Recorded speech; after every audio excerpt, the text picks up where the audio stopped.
નમસ્કાર વિદ્યાર્થી મિત્રો, આજના લેક્ચરની અંદર આપણો ટોપિક છે ફાઇલ કે ડિરેક્ટરી શોધવી.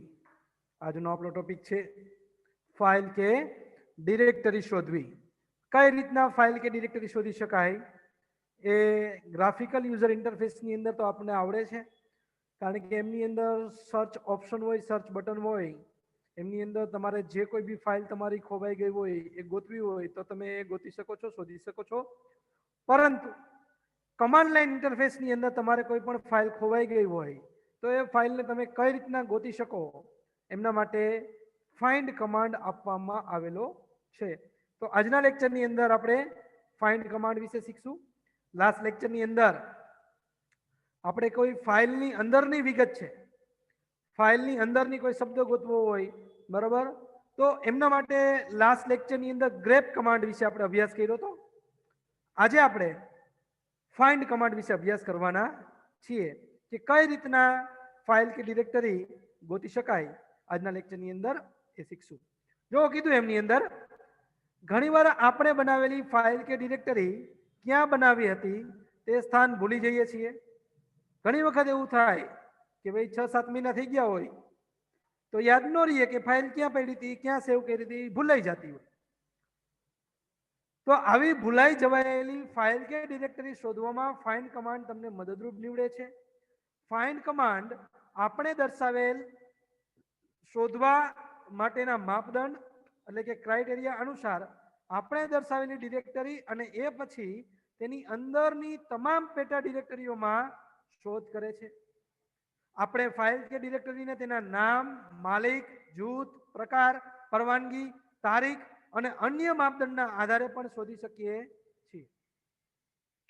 શું કીધું કે ફાઇલને તમે નામના આધારે ગોતી શકો, ફાઇલ જે માલિક દ્વારા બનાવવામાં આવેલી છે એના આધારે ગોતી શકો, ફાઇલનું જૂથ, બરોબર, એના આધારે ગોતી શકો, ફાઇલના પ્રકાર આધારે ગોતી શકો, ફાઇલને જે પરવાનગી આપવામાં આવેલી છે એના આધારે ગોતી શકો, ફાઇલની તારીખના આધારે તમે ગોતી શકો. આવી રીતના અલગ અલગ વસ્તુનો ઉપયોગ કરીને તમે ફાઇલ કે ડિરેક્ટરી ગોતી શકો છો, બરોબર.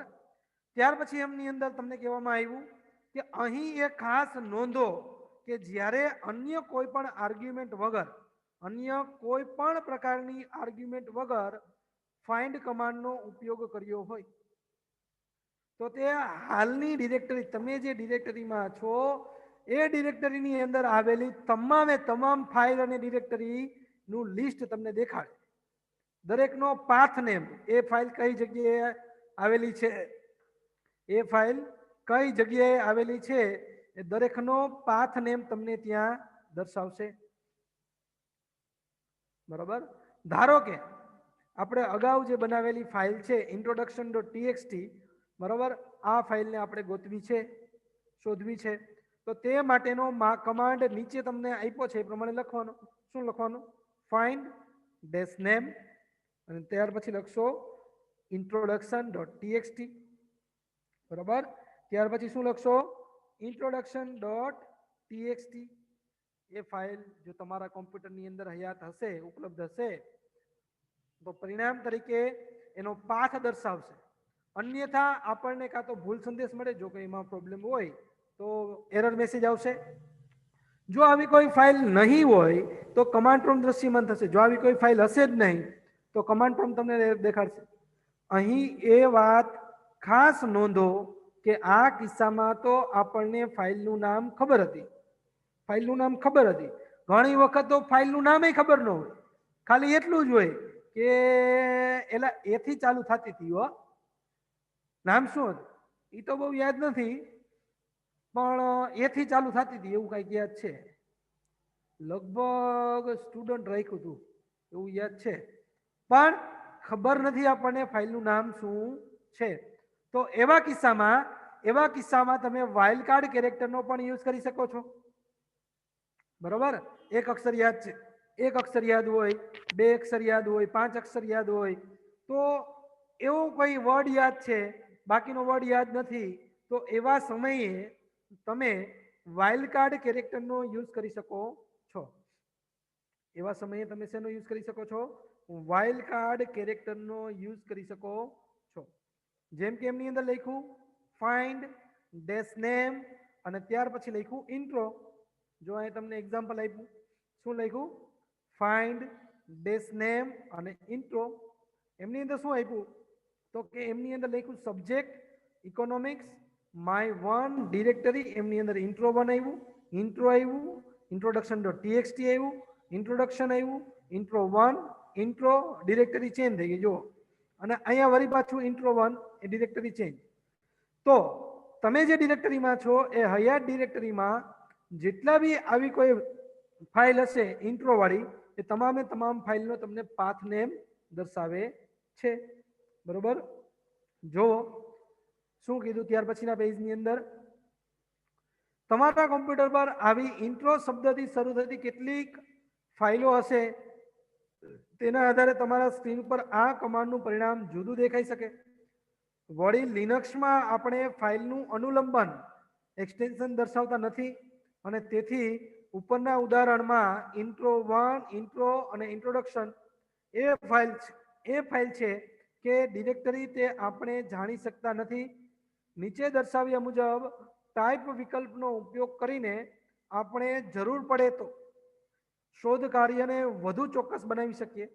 જેમ કે ફાઇલ ગોતવી તો ફાઇલ મળે તો ડેશ ટાઈપ કરીને પછી એફ લખો તો ફાઇલ મળે, ડેશ ટાઈપ કરીને ડી કરો તો ડિરેક્ટરી મળે. તો એમના માટેનું આપણે એક કોષ્ટક પણ આપેલું છે, ફાઇન્ડ સ્લેશ ટાઈપ અને ડી.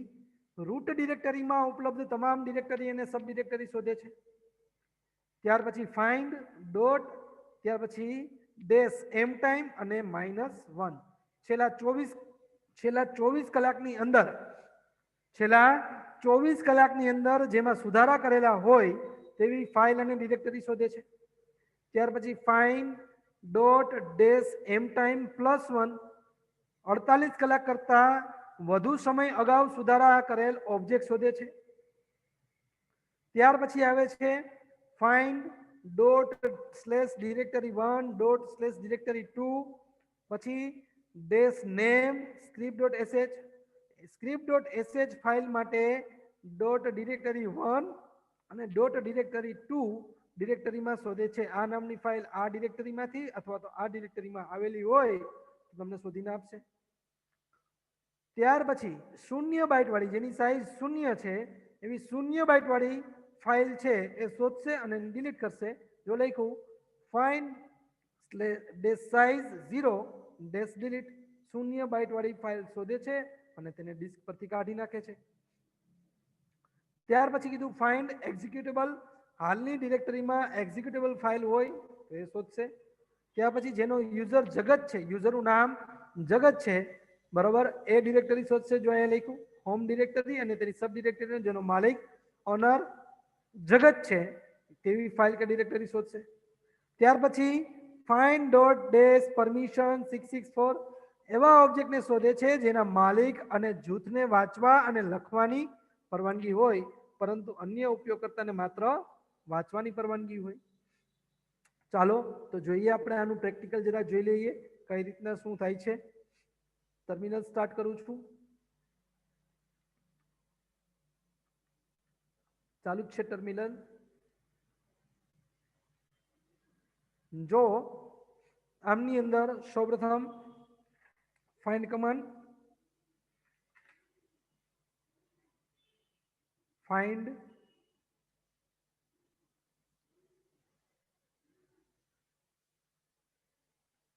ત્યાર પછી ડેશ નેમ, ત્યાર પછી સ્ટુડન્ટ.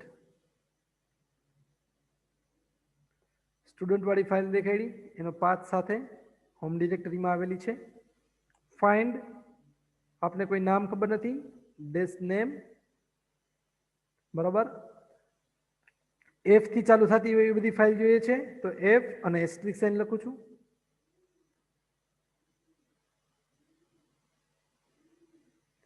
એફ વાળી કોઈ ફાઇલ નથી, બરોબર. બીજી કોઈ ફાઇલનું નામ આપણે સર્ચ કરવાનો પ્રયત્ન કરીએ. STU વાળી, STU થી ચાલુ થતી હોય એવી. સ્ટુડન્ટ 1 આવ્યું છે. Find path must precede expression student 1, બરોબર. અહીંયા તમને દેખાડે છે તો આ રીતના કોઈ પણ ફાઇલને તમારે સર્ચ કરવી માત્ર તમને અધૂરું પડતું નામ આવડતું હોય તો એ ફાઇલ તમને ગોતીને આપે છે, શોધીને આપે છે. ત્યાર પછી એમની અંદર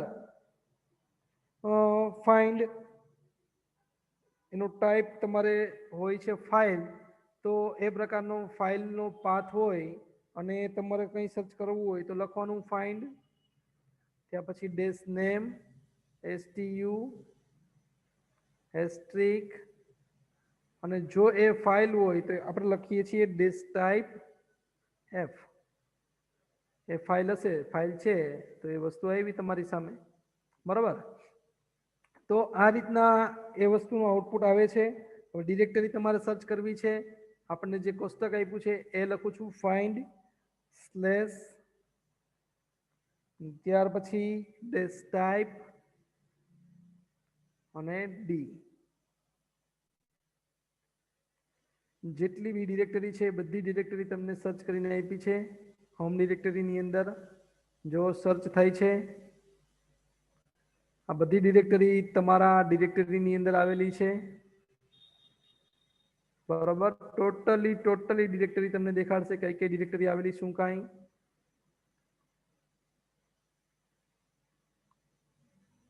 થોડી વાર વેઇટ કરજો, બરાબર. જેટલી બી ડિરેક્ટરી હશે એ દરેકે દરેક ડિરેક્ટરીનું લિસ્ટ આવશે, બરાબર. દરેકે દરેક ડિરેક્ટરીનું લિસ્ટ આવી ગયું. ત્યાર પછી ફાઇન્ડ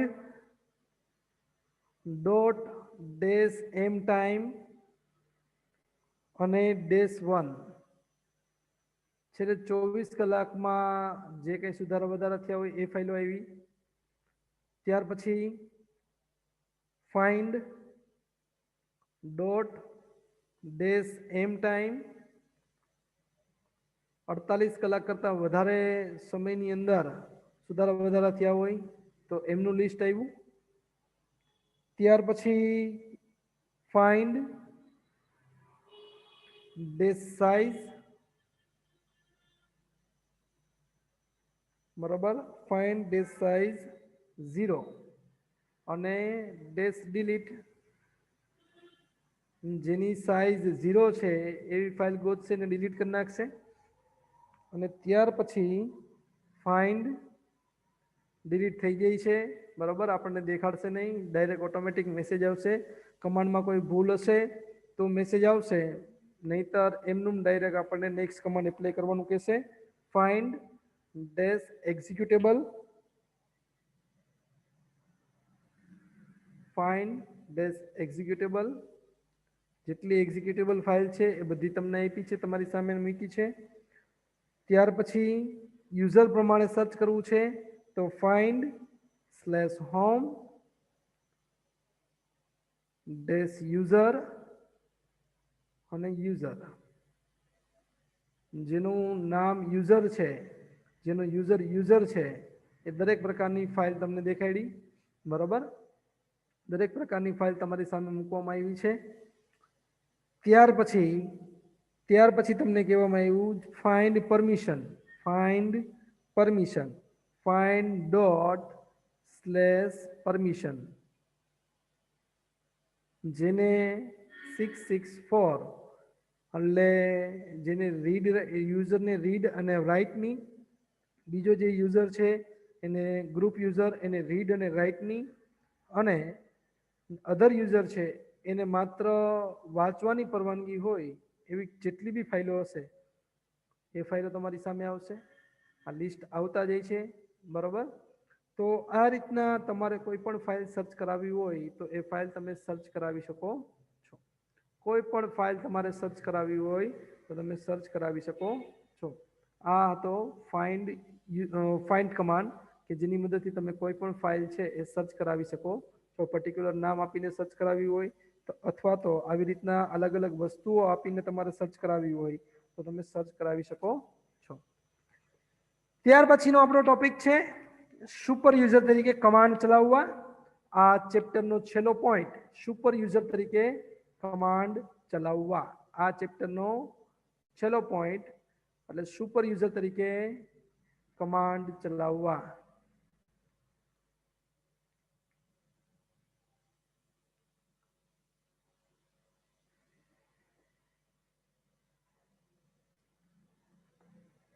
એક જ મિનિટ.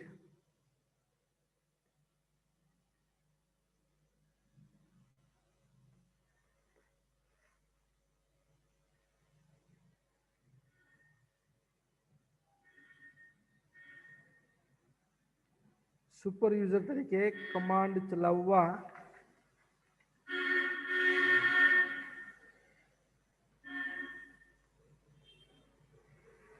સુપર યુઝર તરીકે કમાન્ડ ચલાવવા. હવે સુપર યુઝર એટલે પહેલા તો શું થાય એના વિશે આપણે સમજૂતી મેળવીએ. જ્યારે તમે તમારા કોમ્પ્યુટરમાં લોગિન થાવ છો ત્યારે જે ખાતું તમે વાપરો છો તે નિયમિત ઉપયોગકર્તાનું ખાતું છે. રેગ્યુલર જે યુઝર છે એનું ખાતું છે. આ ખાતાને મર્યાદિત હકો હોય છે. ઉબુન્ટુનું સલામતી મોડેલ એટલે કે સિક્યુરિટી મોડેલ સામાન્ય રીતે તેમને સામાન્ય ઉપયોગકર્તા તરીકે કામ કરવા દે છે. એડમિનિસ્ટ્રેટિવ રાઇટ્સ નહીં આપવાને કારણે અકસ્માતે થતા કોઈ પણ ફેરફાર અથવા તો જે સિસ્ટમની કાર્યપ્રણાલીને ખોરવી નાખે છે. ઘણી વખત એવું થાય કે જો તમને એડમિનિસ્ટ્રેટરના રાઇટ્સ આપી દેવામાં આવે તો ઘણી વખત કોઈ ફાઇલ છે તમારી કીધે ડિલીટ થઈ જાય તો આખી ઓપરેટિંગ સિસ્ટમ તમારી ફેલ થઈ જતી હોય છે. તો એવા સમયે તમને એડમિનિસ્ટ્રેટિવ રાઇટ્સ આપવામાં આવતા નથી. એવા સમયે માત્ર તમને નોર્મલ યુઝરના જ રાઇટ્સ આપવામાં આવે છે. પણ ઘણી વખત તમારે સુપર યુઝરના રાઇટ્સ મેળવીને ઘણા બધા કામો કરવાના થતા હોય તો એમના માટેની વાત કરી છે. નહીં આપવાને કારણે અકસ્માત થતા કોઈ પણ ફેરફાર અથવા જે સિસ્ટમની કાર્યપ્રણાલીને ખોરવી નાખે એવા બદ ઇરાદાવાળા પ્રોગ્રામને પ્રસ્થાપિત થતા અટકાવે છે. જેનો ઈરાદો ખરાબ છે, બરાબર, બદ ઇરાદાવાળા એટલે કે વાયરસની વાત કરી છે કે એવા વાયરસ પ્રોગ્રામ છે એ તમારા કોમ્પ્યુટરની અંદર અકસ્માતે આવી શકતા નથી. બરાબર, આ વસ્તુ છે. લિનક્સની અંદર તમારે વાયરસ પ્રોટેક્શન અગાઉથી આપેલું જ હોય છે. એવી કોઈ દૂષિત કોડવાળી ફાઇલ હોય છે તો એ દૂષિત કોડવાળી ફાઇલને તમે આમાં એક્સેસ કરાવી શકતા નથી.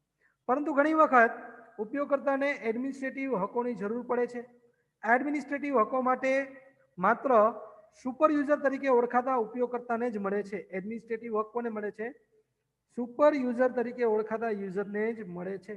ટર્મિનલનો ઉપયોગ કરતી વખતે સુપર યુઝરના ખાતાનો ઉપયોગ કરવા આપણે જે કમાન્ડનો અમલ કરવો હોય તે કમાન્ડની આગળ સુડો લખવું પડે. શું લખવું પડે? સુડો. ઉદાહરણ તરીકે કમાન્ડ લાઈન પરથી સ્કાઇપ નામના પ્રોગ્રામને પ્રસ્થાપિત કરવા એટલે કે સ્કાઇપ સોફ્ટવેર છે એને તમારે ઇન્સ્ટોલ કરવો હોય તો કઈ રીતના ઇન્સ્ટોલ કરવાનો? તો લખવાનું sudo apt-get install skype. જો સ્કાઇપને ઇન્સ્ટોલ કરું એના માટે ટર્મિનલ ચાલુ જ છે. આ બધાને ક્લિયર કરી દઉં છું. અહીં લખું sudo apt-get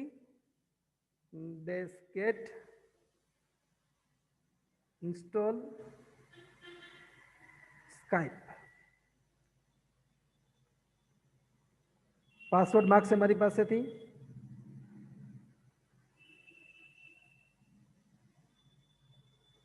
પાસવર્ડ ટાઈપ કરી નાખ્યો છે, બરાબર. Reading packet list done, building dependency tree, reading state information done, unable to locate package Skype.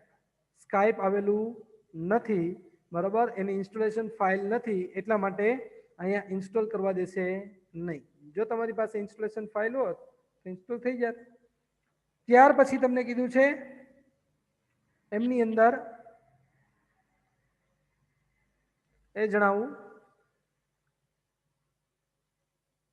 ત્યાર પછીના પેજની અંદર તમે જ્યારે કમાન્ડનો અમલ કરશો ત્યારે તે પાસવર્ડ પૂછશે.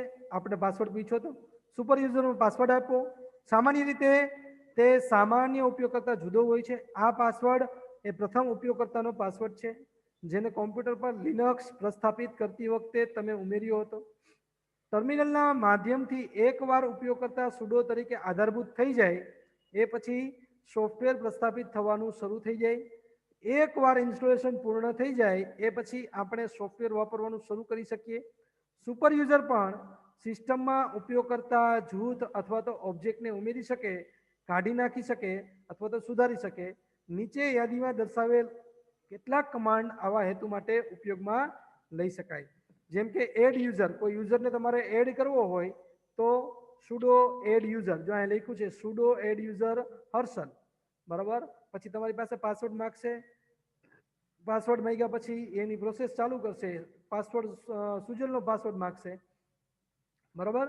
હર્ષલનો પાસવર્ડ માંગશે, હર્ષલના પાસવર્ડ નાખતા જવાના, જે કંઈ નવો પાસવર્ડ તમારે સેટ કરવો છે એનું ફૂલ નેમ માગશે, રૂમ નંબર માગે, વર્ક ફોન માગે, હોમ ફોન માગે, અધર ઇન્ફોર્મેશન, બરાબર.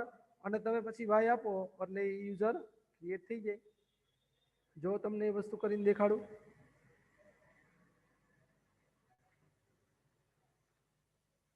શું લખો આમની અંદર, તો કે ફર્સ્ટ ઓફ ઓલ લખું છું sudo, ત્યાર પછી એડ યુઝર, અને ત્યાર પછી લખું છું માનવ.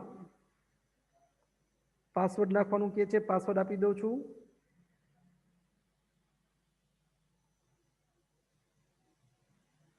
ચાલો માનવ ગ્રુપ એડ થયું છે, હવે એનો પાસવર્ડ સેટ કરવાનું કે છે, નવો પાસવર્ડ એનો પણ સેટ કરી દઉં છું.